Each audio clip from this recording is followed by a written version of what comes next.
Yeah. So what do you think it means to be a good man? What?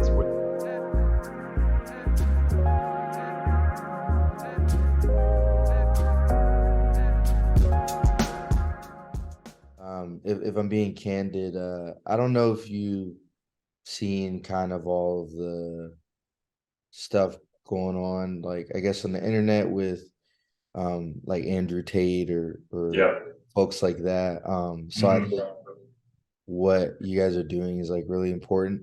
And because like a lot of young people and older people hear those voices and they Hmm.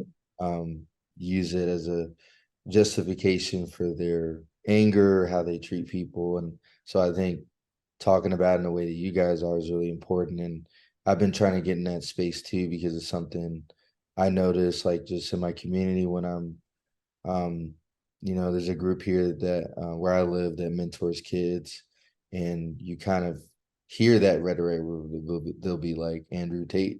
Well, Andrew Tate said this, or you have the incel movement as Yeah. well and things like that. So I was saying all that to say like I would love to get involved with you guys and connect with you guys and 100%. help out with whatever things or projects or spaces you're trying to build.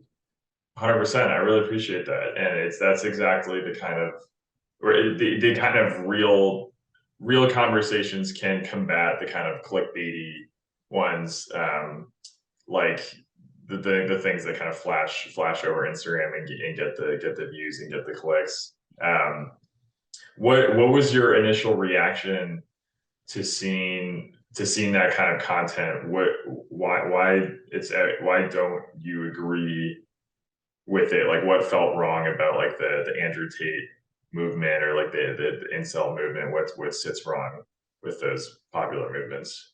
Um, so I think the motive is right, but the framing is wrong, as in Um, like, and this kind of goes into our eventual conversation with masculinity, but I always felt growing up that, you know, when you're trying to enter a relationship with a woman, that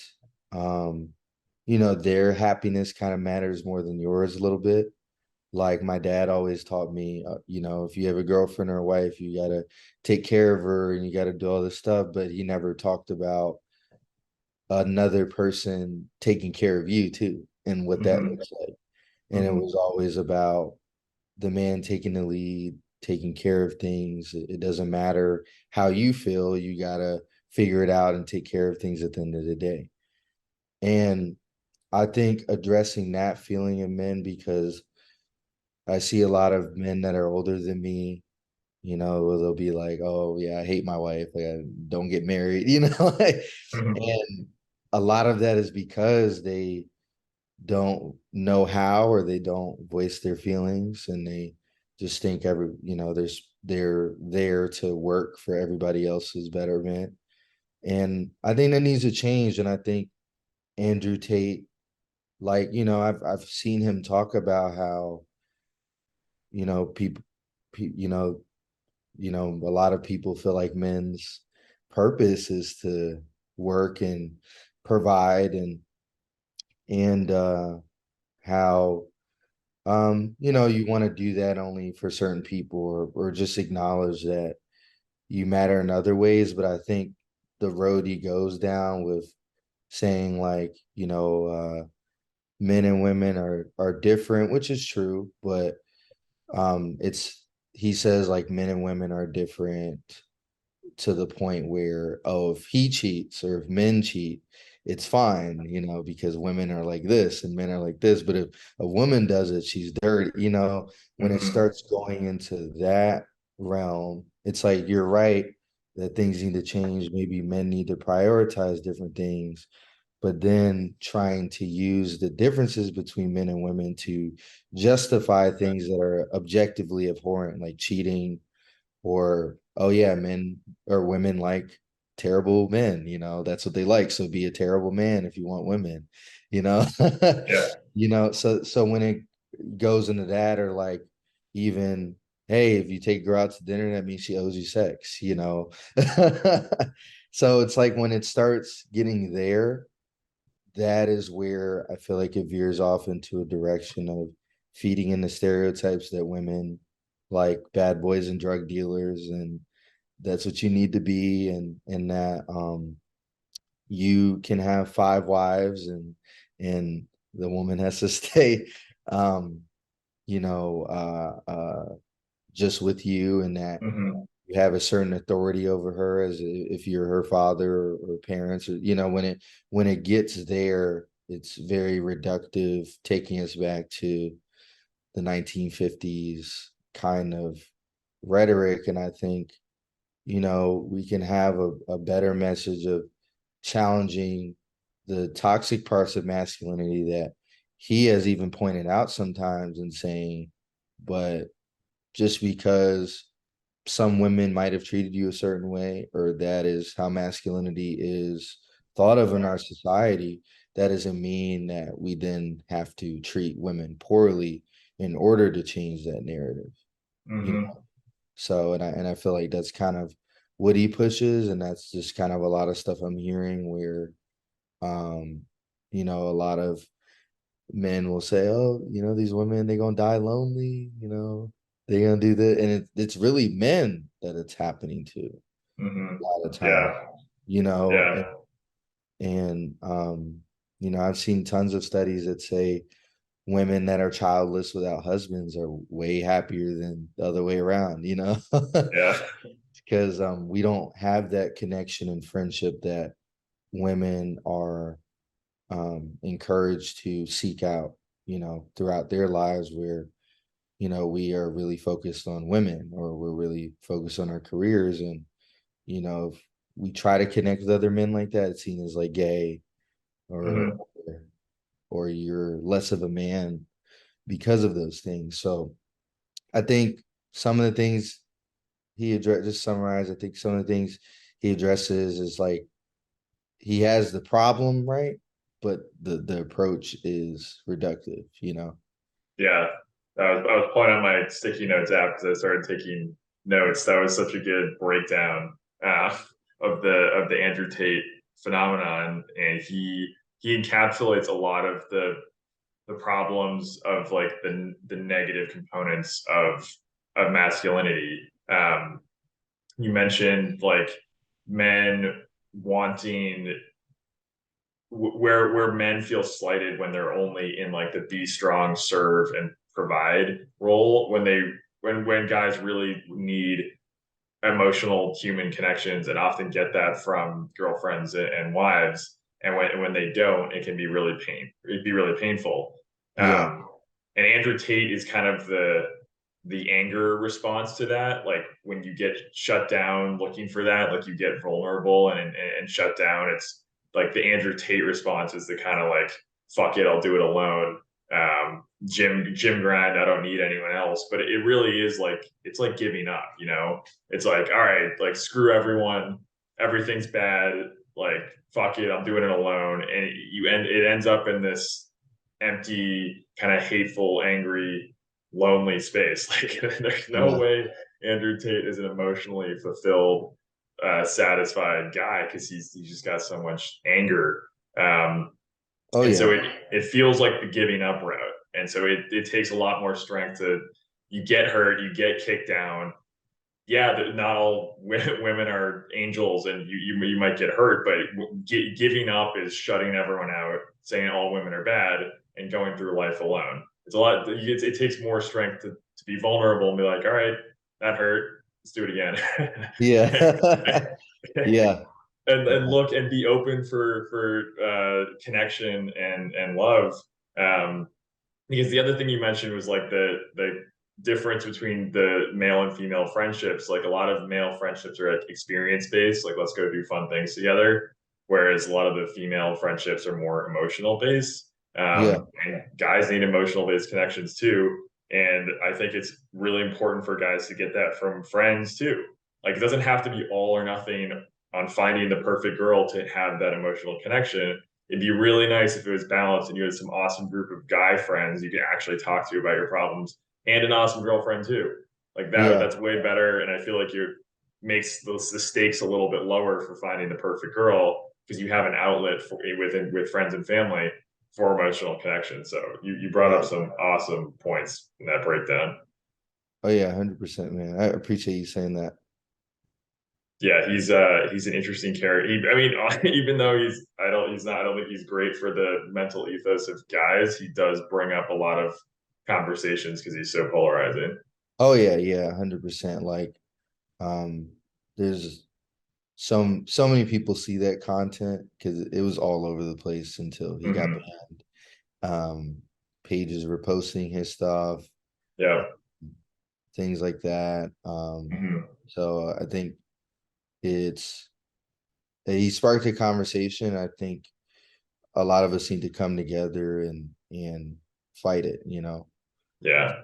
Yeah. It's because when you're hurting, his content makes sense. It's like, yeah, like I am hurt. Like, fuck that girl. Like, right? But then I you mean, gotta, I've been there. Like I remember when I was 18, 19, 20. That happened to me several times, and I was like, oh yeah, all these girls, they just yeah, for the streets, you know, they want, yeah, me you against the know, world. Yeah, yeah, me against the yeah, world. yeah. And Can't he's like, trust anyone. all they want is money, and Yeah, blah blah blah, and you're like, okay, look, that's how I'm gonna go then, you yeah, know. that's how it's gonna go. It backs you in the corner. It's like, all right, it's me versus the world. Can't trust my friends. Like, can't trust the homies. Can't trust the girl. Shoot for the streets. Like, it gets you. It kind of gets in your head a little bit. Of it's just an unhealthy mentality because no one can take on the world alone. So Yeah, it's I think especially for young guys, like maybe it's their first heartbreak or they don't really understand or have like the experience to zoom out and be like, okay, we can get through this. That it can really suck them in and turn them against the world. So that I think that's one of the more dangerous parts. So yeah, that's Andrew Tate. Good, that's an awesome breakdown. What else did I want to ask you? One thing I always mention is like if you said just on like getting involved, if there's anything you're working on or want to plug or your Instagram or even just like a book rec or a movie you watch you thought would be interesting, like anything that you want to share with the Under the Hood Talk community or platform, like we'd be happy to push it along. It doesn't have to be now. Like if you think of something later, yeah. but like uh, when we share like your perspective, like anything else you want to share, book, movie, thoughts, another snippet, like happy to do that. Okay, cool. Yeah, I'll definitely send that y'all way. Your Okay, way. cool. And even if it's just like if you want to just link your Instagram and get a couple extra followers, that's fine Yeah. too. um, okay, so I should ask you the core questions so I don't forget. So, um, what does it mean for you to be a good man, and where did you learn that from? So I feel like now, I feel like before now, what it meant to be a good man was being a leader, like always providing spaces, whether that was financially, mentally, spiritually, emotionally for people.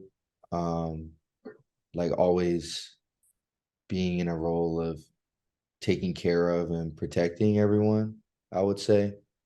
I feel like that's what I thought a man was, and I feel like now I feel like a man is just a good person. Um, and I think a good person recognizes all parts of themselves, the masculine and the feminine parts of themselves. And I still do think a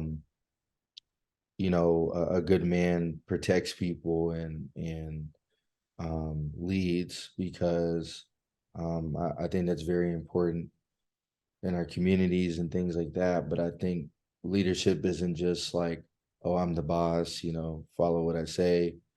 I think leading is about empowering others to be leaders. I think that's the most important part, whether it's women, children, other men.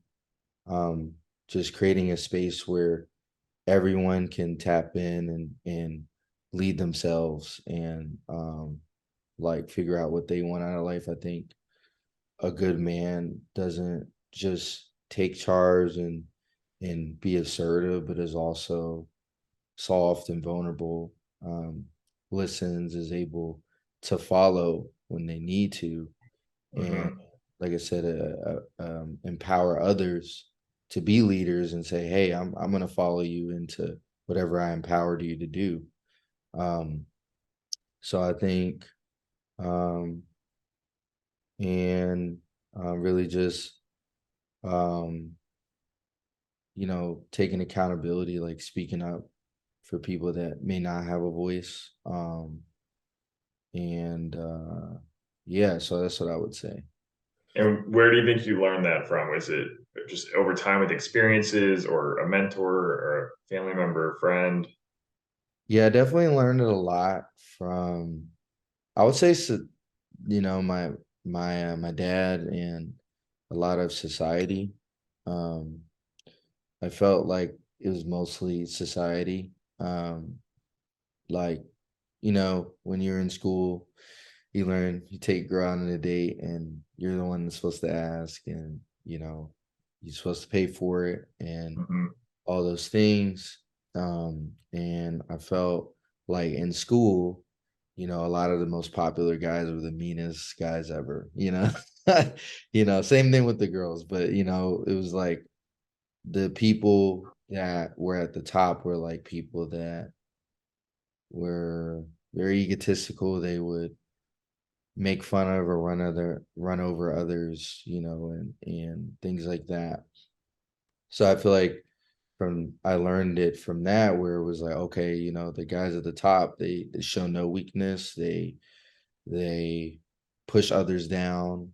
They they're leaders, they're assertive. They tell you what's going to happen rather than suggesting. And um that's always what I saw. Um and um you see your rom-coms or your movies, and you learn from that as well, where you know you hear the phrase, uh happy wife, happy life, or um you always I remember my favorite movie was like Pursuit of Happiness, Yeah. Will Smith, and to me that was like the encapsulation, like someone that was just fighting to hold it together every day, and he couldn't show that weakness. He just had figured out, and so I really feel like I learned that from culture. Definitely learned that from my dad, uh, for sure. And I feel like that kind of shifted when you experience those first few heartbreaks, and you're like, oh yeah, like F this, like no one cares about me. I'm just gonna do it by myself. And I realized how much chaos and anger that brought to my life, where Hmm. um, where um I didn't let people in. Somebody said something sideways to me. I was gonna say something back. I go back and forth with people. You come at people with anger when they upset you, and very demanding and assertive, and I was like that for a while. And I realized how much chaos that brought me. Went to therapy, realized that, hey, other people may. Oh,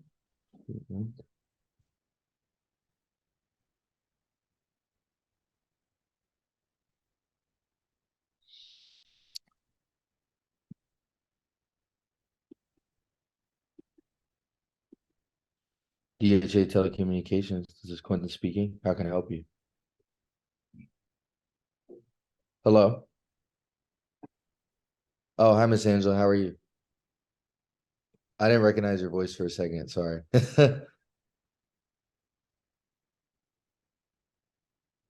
I'm working from home today.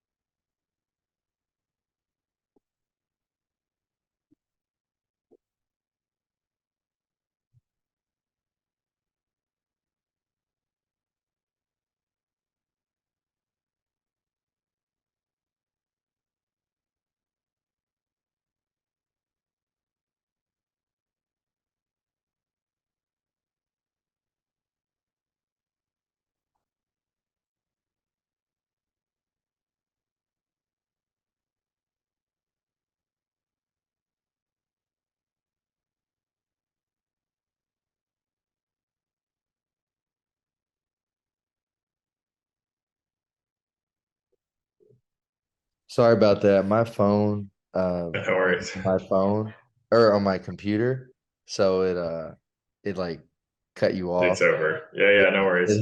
And that was one of my coworkers. I'm on break right now, but he needed something, so I was answering a question. But No worries. yeah, I mean, you were just wrapping up your definition and where you learned it, which I love.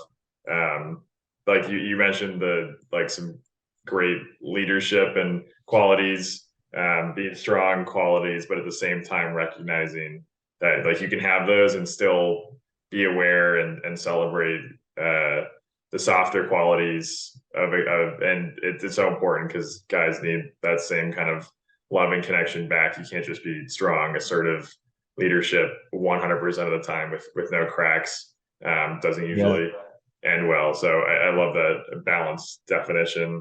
yeah, and it was And also like with the leadership stuff, I always felt like um a lot of people, because of our culture, you feel the need to lead through fear. Like, oh, I can do something to you, or I'm going to yell at you, or I'm going to deprive you of something, and um, feel the need to go back and forth with people and be like, why are they not getting it? Why are they not getting it? And I think leadership is recognizing that you can't drag a horse to water. You can't, or you can, but you can't force them to drink, right? yeah, they might run away. Right. So it's like if someone doesn't want that leadership, if they don't appreciate that leadership, but they don't want to be molded into a leader themselves, if they don't want to be empowered, then us as men shouldn't be like, nah, like you need to do this. It's like, okay, that's fine. That's cool. I'm not going to force you or try to lead you through fear or by intimidating you. I'm just going to let you do what you want to do, Hmm. and I think a lot of times we as men are like, oh nah, like this is how it's going to be. Yeah. And that kind of allows us to tap into the toxic part of leadership where it's more about force and coercion than like a gentle leadership of like, I'll take you wherever you want to go. If you don't want to go anywhere, that's fine. I'll move on to Hmm. someone who does. Whether Yep. it's friends, whether it's whoever.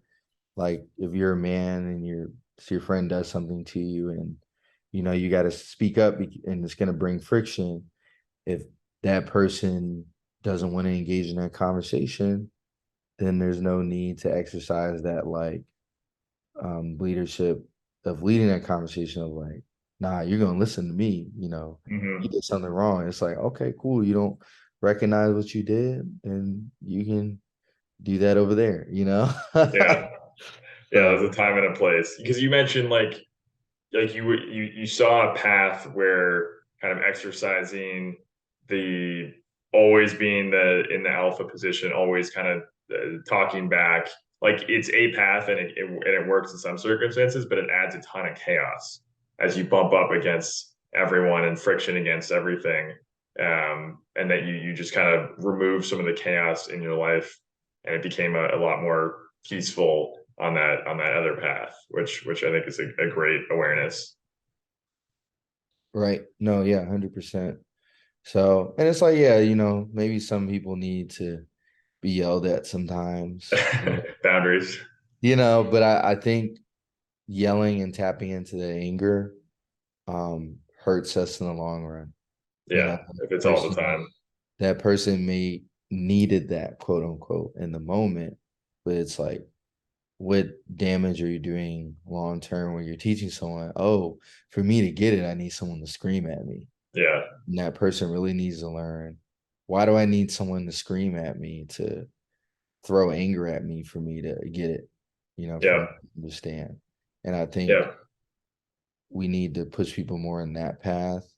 And because like right now, for example, I'm currently in a relationship, and the girl I'm with, we kind of joke about it, but I'll be like, hey, if you ever, did something, I wouldn't scream at you. I wouldn't yell at you. I'll just be like, okay, yeah, that's cool. And if that's what you want to do, and I'm out. I don't need to scream, oh my God, how could you do this to me? Like, Yeah. okay, no. Hey, you made your decision. Good luck to you. You know, Yep. I you know what think I mean? it's such a good mentality. It's like less chaos. If you make your message, I'll receive the message, and it is what it is. Right. So, so I feel like if a lot of people, because I feel like a lot of people kind of thrive on that chaos a little bit, where they're like, oh yeah, like he's so mad and he cares so much, like, Yeah. and it's like, nah, like don't even give him that, Yeah. No um, games. right, yeah, like I've done that plenty of times where a situation someone did me really dirty, and I just don't say, I'm okay, I see, cool, Yeah, and it takes a lot more like strength and reserve to do that as opposed to kind of just blow your cool in the moment. I think that's a really good point on reserve and restraint. And oftentimes it's the quieter thing that takes a lot more strength than oh yeah, the loud one yeah, to and then just stay on your you path. go in, and then if we as men can build those communities and be like, yo, I'm gonna give those emotions to my friends, Mhm. or whatever spiritual thing you believe in, like give it to that, which is the thing that truly deserves seeing that side of you, and not that person that hurt you. Because it's not safe to show that to that person that hurt you, because like clearly something's going on with them. So like if you're screaming and yelling like, oh my God, how could you do this? Like they don't care, clearly. So then I that love that. makes you spiral more into that, like, oh, like this happened and I'm like crying out to this person and they're like ignoring me. So I'm more jaded, and I'm like, oh, people suck. Like I need to do this by myself. But I feel like Hmm. we teach men like, hey, don't give that to that guy or that girl or that friend that hurt you. You just leave them alone, and go seek out that your community and build that community, so when you're down you can go to people that it's safe with, and you don't get jaded and are like, oh yeah, F everybody, you know these men Yeah. for the streets, you know my homeboys or whatever, like that community you can go to. Yeah, see that this is full circle because that's the Andrew Tate counter response, right? Instead of the fuck everyone, I'm going to be jaded, you recycle the energy that you regain from avoiding chaos and you put it into your community and build your circle and network. It's not, I'm going to go do it alone. It's, I'm going to reinvest in my friends, family, community, spirit. That's awesome. Yeah. That's full circle. We only have like 2 more minutes left because we're on the cheap version of Zoom. Oh, okay, okay. My fault. But it was really awesome talking to you, and we'll be in touch. If you think of anything else over email that you want to share, an organization, an Instagram, a book rack, movie, anything, Oh we'd love to yeah, have it. yeah. We'd love to have it, and you have my email, and I got yours, so we can be in touch on that. Yeah. So what do you think it means to be a good man?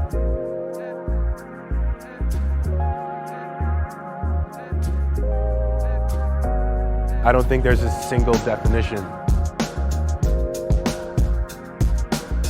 Things that make up a good man are just the things that make up a good person. Someone who's honest, someone who's decent. You're also willing to express yourself in a healthy way, and you're in touch with your emotions as well.